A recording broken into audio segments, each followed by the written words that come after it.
வணக்கம் சகோஸ், எல்லோரும் எப்படி இருக்கீங்க? இன்றைக்கி என்ன சொல்ல வந்தேன் அப்படின்னு சொன்னால், பெண் பிள்ளைகள் எல்லாருக்குமே செக்ஸ் எஜுகேஷன் ரொம்ப இம்பார்ட்டன்ட் அப்படின்னு சொல்லி நம்ம பேசிகிட்டு இருக்கோம். அவங்களுக்கு குட் டச், பேட் டச் எல்லாமே சொல்லித்தரோம். It's fine, okay.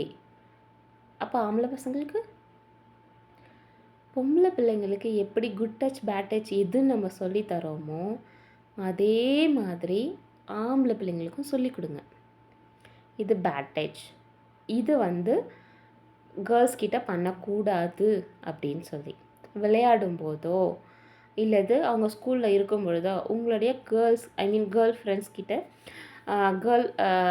ஸ்கூலில் படிக்கிற கேர்ள்ஸ் கிட்ட இந்த மாதிரி பிஹேவ் பண்ணக்கூடாது, இந்த மாதிரி டச் பண்ணி பேசக்கூடாது, இந்த மாதிரி தான் டச் பண்ணணும், இப்படி தான் பேசணும், இவ்வளோ டிஸ்டன்ஸ் மெயின்டைன் பண்ணணும் அப்படின்னு சொல்லி ஆம்பளை பசங்களுக்கும் சொல்லிக் கொடுங்க.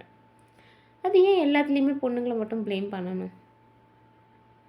பொண்ணுங்களுக்கு இப்படியெல்லாம் பண்ணால் ஷவுட் பண்ணணும்னு சொல்லி கொடுக்குறவங்க பசங்கக்கிட்ட இப்படி டச் பண்ணக்கூடாதுன்னு சொல்லி கொடுங்க.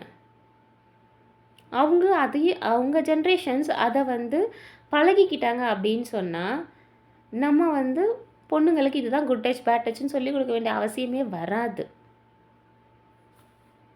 மனசில் பட்டுச்சு சொல்லிட்டேன். Bye bye.